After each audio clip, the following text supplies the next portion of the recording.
All right, welcome to today's astrology study group. And we are going to continue looking at how people get along with themselves. Not only the famous three, the sun, moon, rising, but we'll also look at Mercury because a lot of times you don't have a rising sign or it's questionable.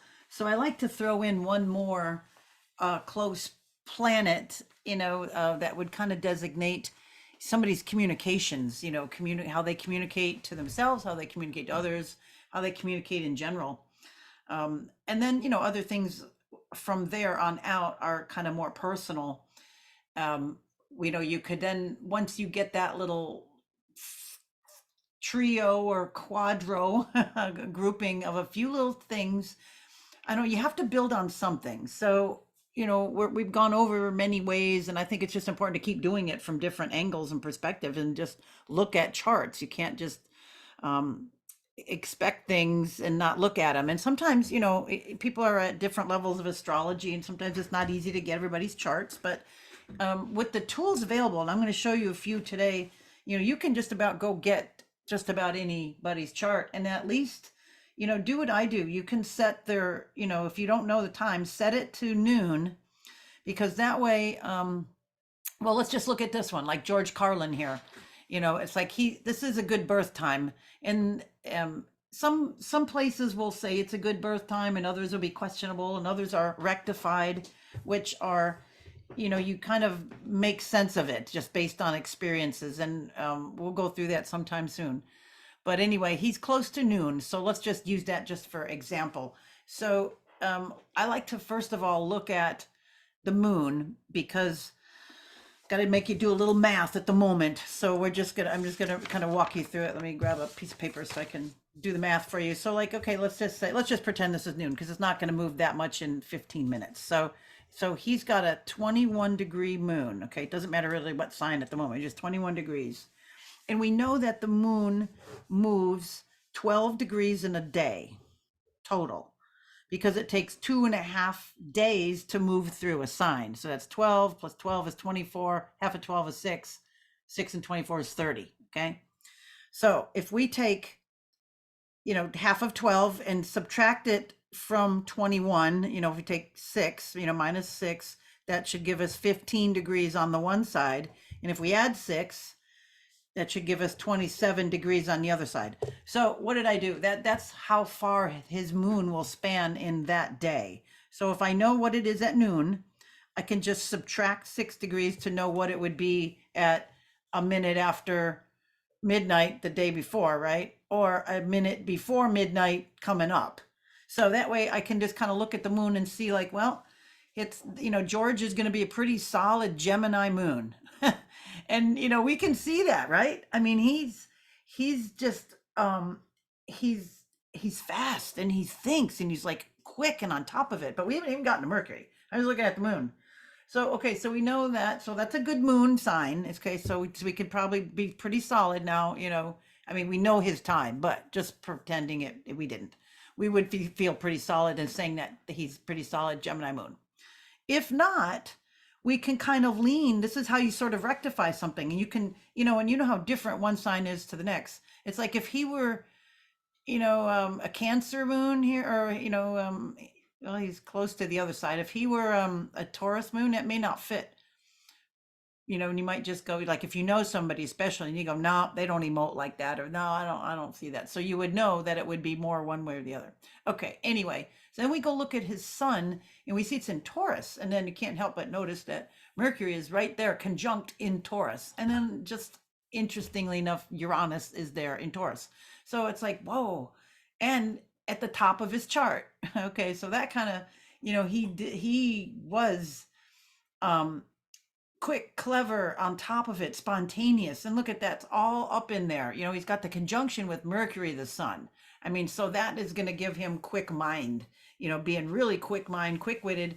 And then that Uranus, a little farther away, but still there, is going to give him that, unusual twist that he was so good at. But the Taurus and the midheaven, he talked about real issues. He was solid in his delivery. He knew the ins and outs of the system. I mean, he knew it. That's what made his stuff so clever, because he said things that we all wish we could say, but we all knew. And as he got on into things, he was just, he was spot on. So that was that, that grounding. And then look, we got a Leo rising right in the middle of the sign, right? I mean, how perfect for being on stage is that? And then everybody sees him, he's at all that stuff is up there at his 10th house, near his midheaven, Uranus, right on his midheaven, just about. So unusual, guy. So anyway, we can see that. We can see that moon being so, I mean, the ruler of Gemini up there. We can see all these things. So, do you think he got along with himself? I think he did. I mean, look at the Leo. Um, it was well, it's going to square all of that stuff, but not totally by degree. I mean, it's closest to Uranus, so maybe I think he learned right away, to do that, because he would be like, well, if you don't like me, F it, F you, and blah, blah, blah. He had that kind of that interesting caustic ways, but that was on the outside. How about on the inside? Um, well, if we've got a couple of other interesting parts of that, we would see. I just have to add this on because we're looking at, sometimes you can't just stop, but this was part of our lesson. You have to start with something and then you just kind of let it lead you. We see that the rising sign, the is a fire sign, and we see Venus and Saturn over there in Aries, right? Saturn just moves into it. So we've got that nice, with Venus and Saturn kind of in that same sign, they're riled up, and then in harmony with the ascendant. I think he's going to like himself and like how he is and his cleverness there, personally. Okay. Um it just kind of all ties in. I don't want to spend a whole lot of time on him, but we can see how this would work. I can see how it works. So, but you can then build on somebody. Look at, he's got interesting, his moon is close to his south node. So he came in clever, right, in emotion, and kind of knowing all of this stuff. You had that inner clever knowingness, because on the opposite side, his north node over there in Sagittarius, another outward trait. He's got to be outward in this lifetime. And yeah, for sure. And then look at it, Mars is, same in an outward sign. He's got a kind of a similar distance, Mars to the north node, like uh, Venus over to Saturn, just, they're kind of a little close, but not so close, beginning degrees, and then a little past the middle. So interesting. All right. Uh, George, let's go to Freddie Mercury, the lead singer of the band Queen. And I believe this was a good birth time. I thought it was interesting to see that he was born in Zanzibar, Tanzania. Doesn't that just sound good to say? Zanzibar, Tanzania. Oh, that would just be an awesome place. Yeah, to like you're from. I'm from Zanzibar. Okay, anyway, we've got, we know that his life was intense. He brought on, they were raging, just the different side of things. They were extremely talented musicians, very famous, so it makes for a really, and then they're very, creating a new way to be. And it was, you think that would, they all had to be boiled, in the heat really quick, so they could think that this would be very intense. So he also is there, a Leo rising, being a performer. And then look at the, he's got like Pluto, just like, look at right there, just above, his rising with Saturn. We didn't even go to the others yet, but that's just like right there on his ascendant. That would seem to be very troubling and very difficult. We'll get back to there in a second. But Sun, and Mercury right there in busy Virgo. It's like, wow, that's interesting. And then the moon over in out there, Sagittarius, just flaming over in the fifth house, just flaming, right? Um, Making just that nice you know, those all those aspects over here to the ascendant and all the stuff in Leo. Well, maybe. And then also the South Node. You know, South Node is where we have to let things go. But, you know, so that's kind of the tragic flaw, I think, with him. You know, we had to let this go. He couldn't handle this energy.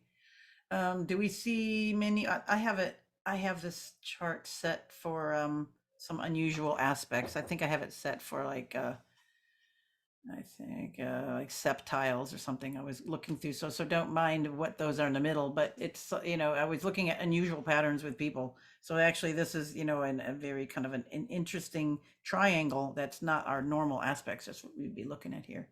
And you know we got that between Saturn, um, Mars, and the Moon. You know, I mean that's just jumping out. This is just you know I have it set that way. So that's kind of a theme of his life. You can see. So this looks very troubling to me. Very troubling. Um, you know, the sun, the sun in Mercury, I mean, just in Virgo is busy and meticulous and it's got to be this way. And then having with Leo there, I could see how that could just be the typical archetype that he was. Let me just put it that way. But it was troubling because, you know, he's got Pluto and Saturn right there rising in, you know, it's in the 12th house of endings. That's just that's just a lot, right? And then look at all that stuff over there in Libra. I mean, we just can't help but you know you have to see that. We see the you know this bowl pattern to his chart. You know, with Uranus on the one end and the Moon on the other. I mean that patterns sometimes keep describing people, but like look at all that stuff in Libra there. You know, he's born during that you know that time. You know we you know that time of year. You know he's got all that other than Jupiter. I mean, other than Neptune, you know, those are a nice little, fairly inner grouping of planets. Um, so yeah, there's definitely a balance of, you know, of the masculine and the feminine, you know, with all that Libra stuff in those, I want to say intermediate signs. They're not the, you know, other than Neptune, they're not like just close to the sun. They're net intermediate zone. Okay.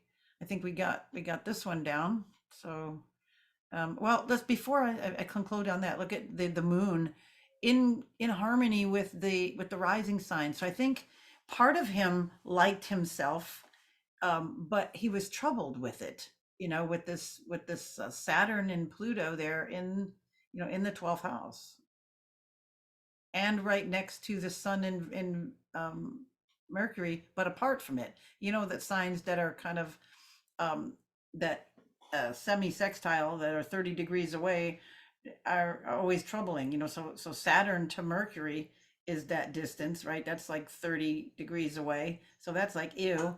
And then Pluto to the sun, the same thing. It's that 30 degrees. They have nothing in common, and they're both like kind of doubled that way. Um, that's yeah, that's troubling. But the moon, you know, is it's like flamboyant, you know, and in the fifth house, and that rise Leo rising flamboyant as well, but troubling. Okay, let's move on.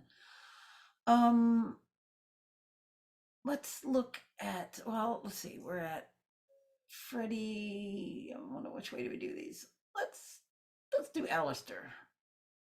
Wait, I want to do Aleister and uh, Arthur Waite because they, you know, they were both esoteric people, you know, wanting to bring spiritual things forth. But Alistair was just a bad boy, a spoiled brat, somebody that was like entitled, but yet he had a spiritual bent and created a real awesome tarot deck. Sort of, I guess, if you can get into that. But there's a lot of work into it, so I don't know what to think about him on a lot of levels. But we're just gonna look at the oddities, and of course, I've got these angles set for some oddities. We'll do those sometime soon. We'll look at those other angles with people. But yeah, he's definitely got some of those going on here. So Leo rising. That's what I was thinking. Who else was the Leo rising? So he's got another Leo rising. So that's you know he was out there. He was thumbing the nose at the you know he was didn't die till the late 40s I think, but you know with the World War II and just being really odd like that. But look at Uranus rising. Okay, it's in Leo. Uranus in Leo rising. Just interest. It just adds to that. It would just add insult to injury with this guy. Libra, there we go with the Libra and Venus, and we just saw that with Freddie, you know, and look at the uh, the these two planets kind of next to these other ones, but not in harmony. With him, he's got the Sun and Venus, and then Mercury with Jupiter. So they're all just not having a good time together because they're not in harmony, and then they're close to his south node. Interesting. It's just like I'm trying to pull up people that have some similar things, and then we can start seeing some patterns. All right, and then he's got that Pisces moon, over there in his Sagittarian house. So there's, going toward that Aries north node. All right, so there we go. There's his spiritual quest, yeah. And then, Cancer is ruling his 12th house. So we have kind of like a water trine with that. There's where that is. And then Saturn, interesting, in Aquarius in his seventh house. There's the odd stuff that he had with the world. Just interesting. All right, but Sun, Moon, and Rising. Did he get along with himself? Sun, Libra, Moon, Pisces. So we have an air and a water, and then we have a fire rising sign. So there's quite, and then Mercury over there in water. So quite a mix, right? Mercury in the moon, we got water signs. Um, that could make him kind of fuzz out, with his mind and his emotions being all that watery, and just, yeah, like himself. And just like, yeah, I'm entitled, and then he acts like a brat and he thinks that it's all cool with the sun in Libra. you know, and Venus there, and so yeah, this is kind of looks like a spoiled entitled brat, but I can see the spiritual bent. I haven't really looked at his chart a whole lot. Okay, well, we'll probably come back to him.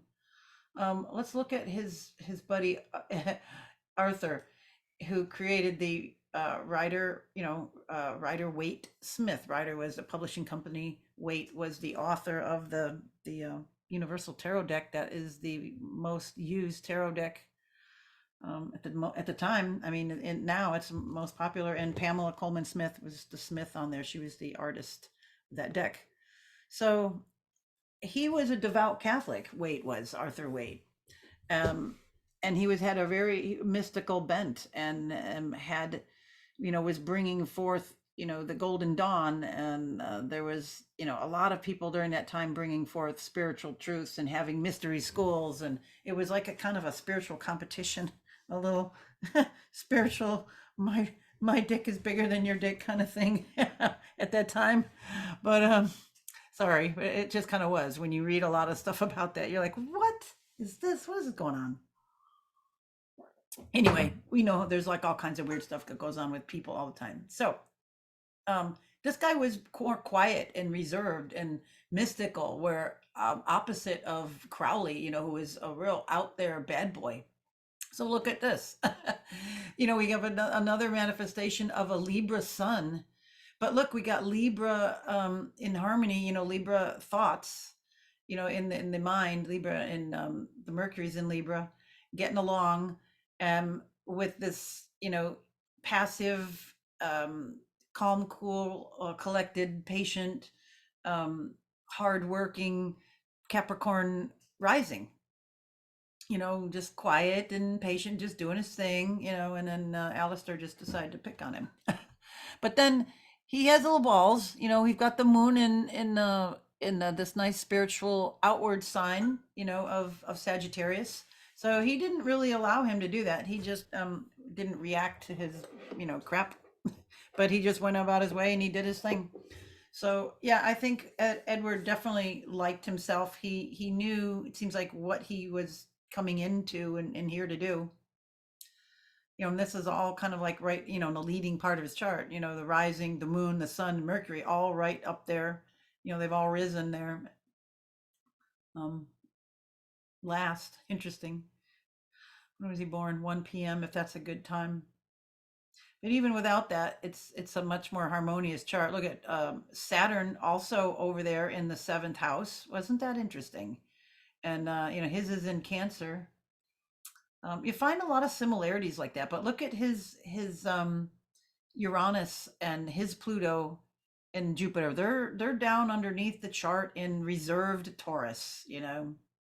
Let's see, what was Crowley's again? Let's see, his stuff was up in the top of his chart there. It was all kind of all over the place because he was born a little later. Okay, yeah, it was interesting. Okay, let's see. I did him. Oh, let's look at Robin Williams. I was trying to find a couple of comedians. We had our George Carlin, but Robin Williams, I think we all know that character. So, I would expect to see some real tight things. Well, let's look. We've got a Scorpio rising. And I wasn't quite sure how they set the time because they said it was like wartime or something like that. But even earlier, if we went earlier, he'd still be like an early degree Scorpio rising. But that seems to be a good time. The moon over there in sensitive Pisces, right by his north node. So some of the things like to jump out. Some of these things like by the nodes or by the ascendant or in the descendant. And then look, Venus is by the south node in Virgo. Ew. um, so yeah, he was coming from, this total meticulous kind of knowing this, like he knew he could just, you could hear how he just memorized or repeated just stuff. I don't know if it was in there from somewhere else, he was doing like sometimes he's the king of England and doing like he was in the plays and all that. But then look at Mercury right on the midheaven. Let's look at it's exactly there.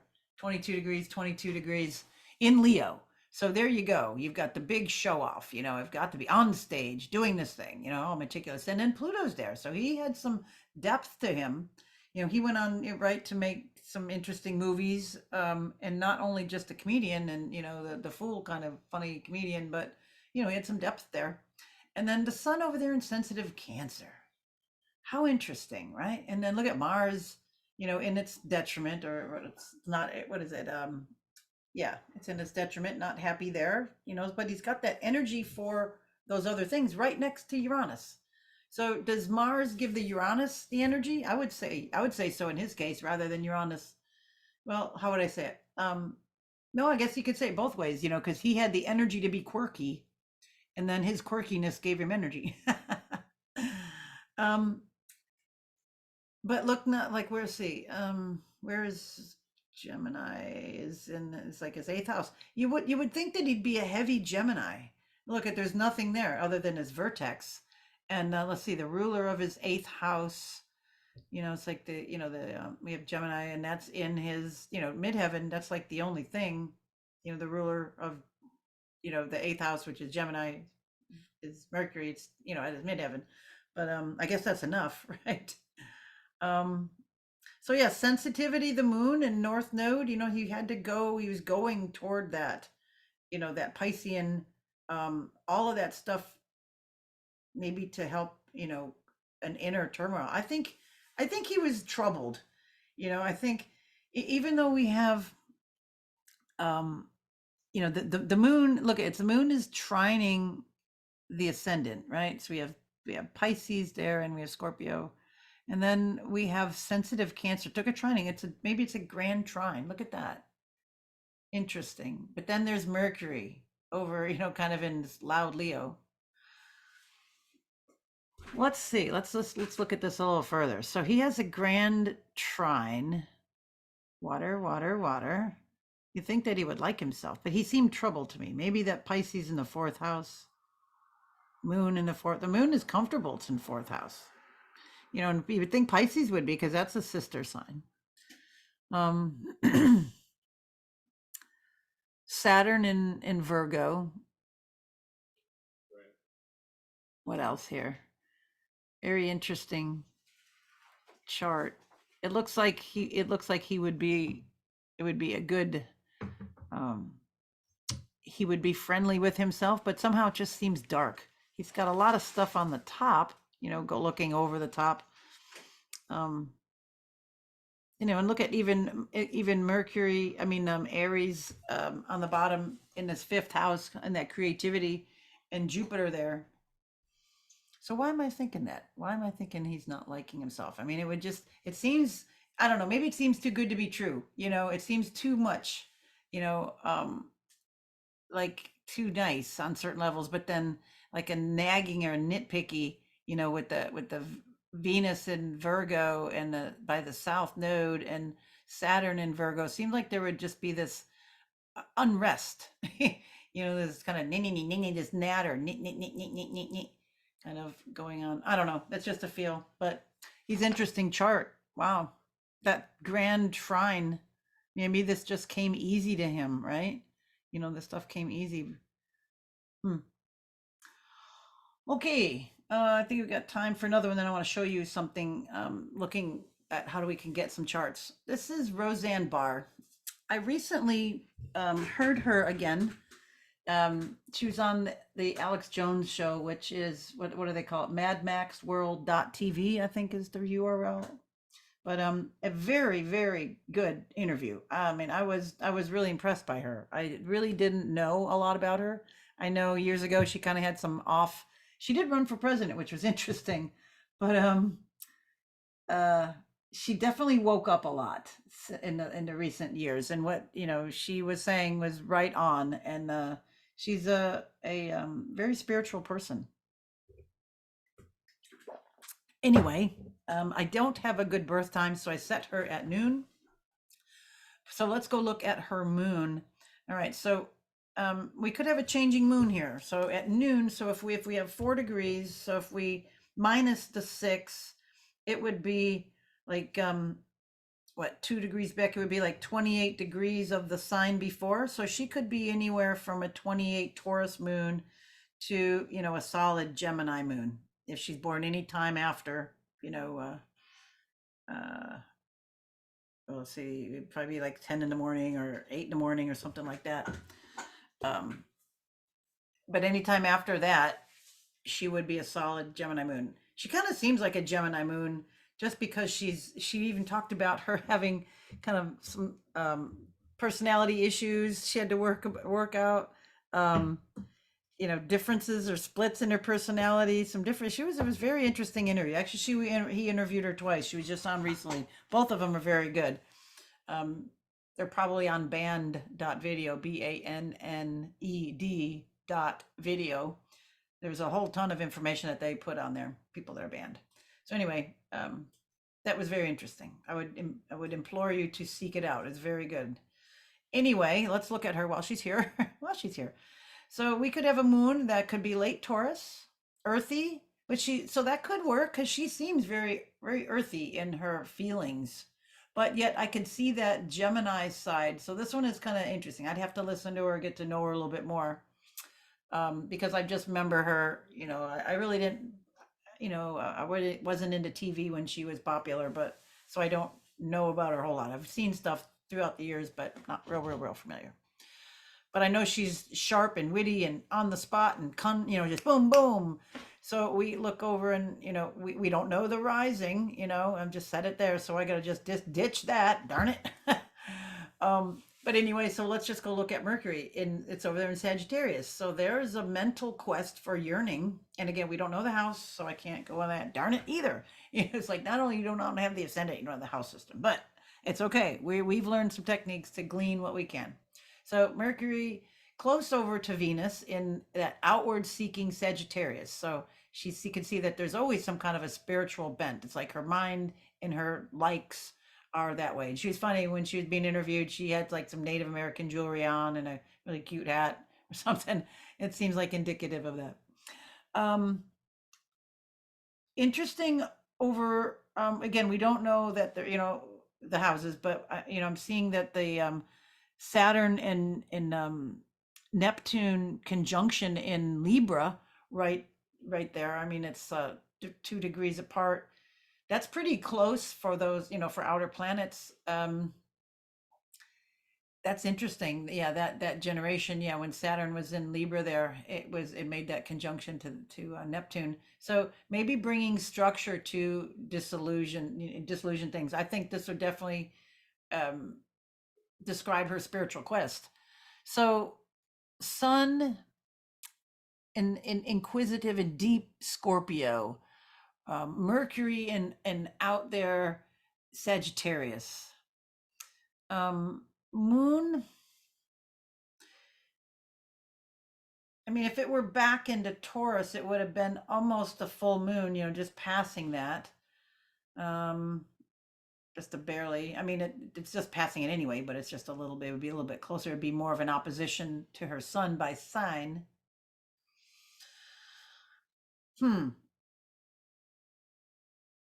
I think she does. I think that this, because of the spiritual undertone, basically, and then, Pluto, interesting that Pluto is kind of like, um, the vertex is right in, that fated spot is between her south node and Pluto, and she's is ready to give up a lot of stuff for the sake of um, doing what's right.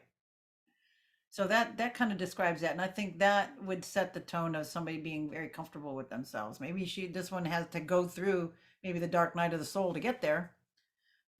But yeah, that's interesting. I was wondering. I was when I heard the interview, I wanted to see her chart. It's like I got to look at this chart, and then look at Uranus. Let's see what would it be making. Let's see, it's making.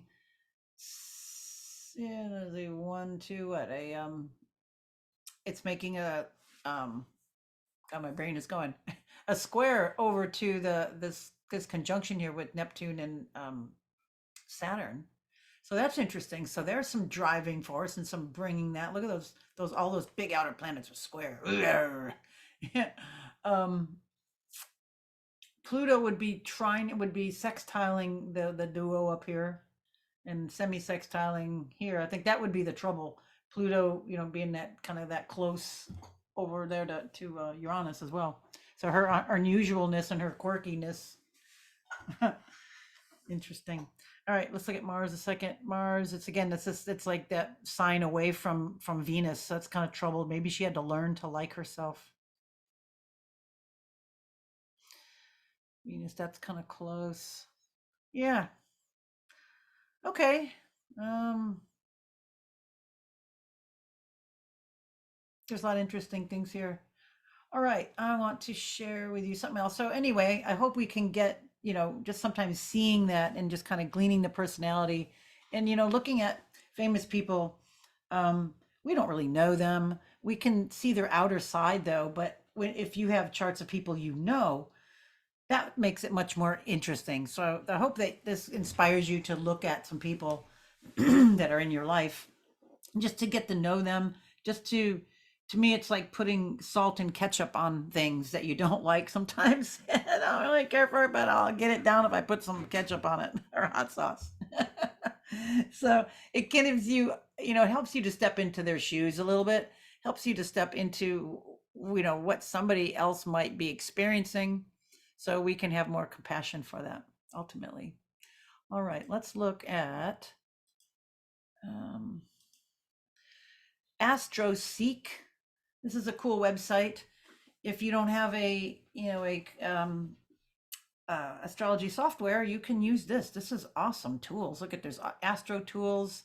They've got all kinds of stuff here that you can look at an ephemeris table, retrograde planets. You can look at all the stuff that's going to be coming up. Ephemeris search. All this cool stuff here. Free horoscopes, of course. They want to sell you charts and all that, but that's cool. And I think you might even be able to subscribe and get some other stuff here. But look at all the stuff that you can get, free stuff here. You can get these, at least get it calculated.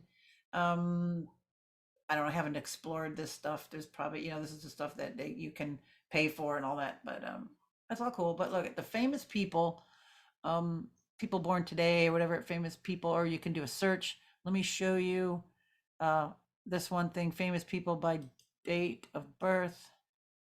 And I suppose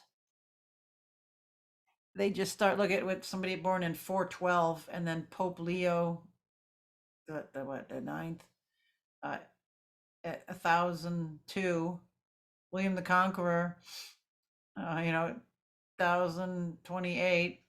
So anyway, this I got these. I don't think they may. I haven't clicked on a lot of them, but they may have their rising signs. I don't know. People they noted that at that time they would have somebody that would be noting what stars was rising, because that's what gave them a lot of information, especially people that were more well to do. But this is interesting.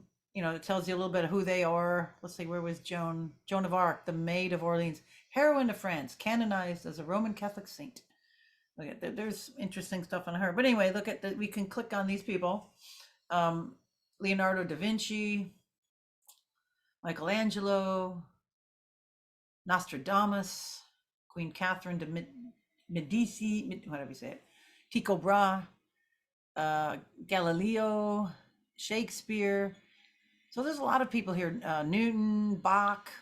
You can go look at Benjamin Franklin. I'm not sure how far. Let's see. I went down. How far does this go? 1700s. Oh, they're giving me more now. Oh, yeah, it goes about here, 1752. And then you probably got to pay for it or something there. But, there's all these people you can click on and just look at their charts. There might be some interesting ones in there.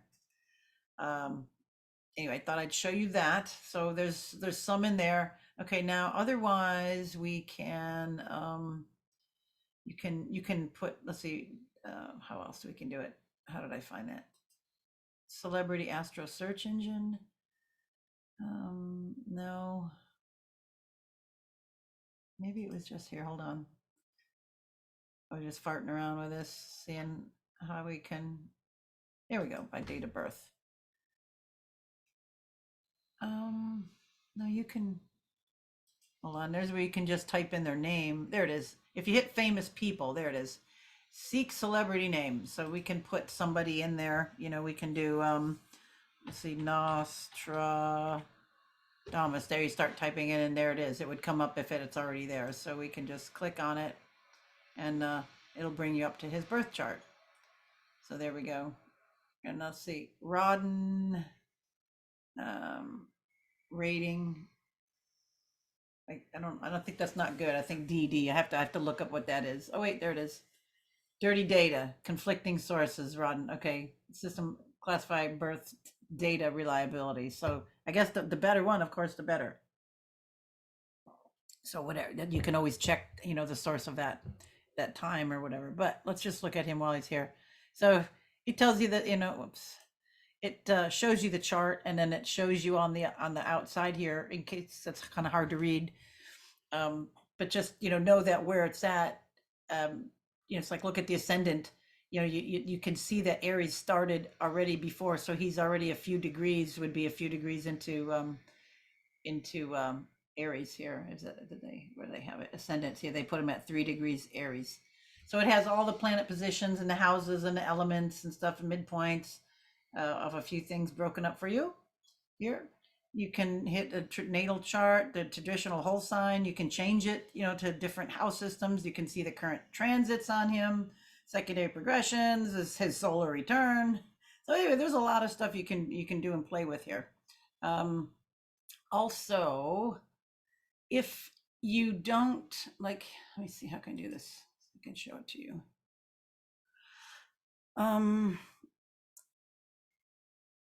No, I can't do it like that. Okay, anyway, you could just go in your search engine and you would just write somebody's, like, say Rosanne Barr, birth time, and then it will come up. And sometimes there'll be sites like Astro Theme, Astro Seek, Astro Densed, that will have that chart of somebody that you're trying to find, famous, or somebody that might be out there, and then or you can hopefully find their birth date that way, then enter it in. So anyway, just wanted to show you that. But there's a lot here. So I guess, yeah, you can register. I haven't done that, but this is like a really neat site that I just found out about here. Astro Seek and you shall find.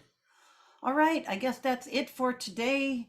And I hope you all like looking at the charts and can go try that on your own. So have fun with that, and we'll talk to you next time. All right, bye for now.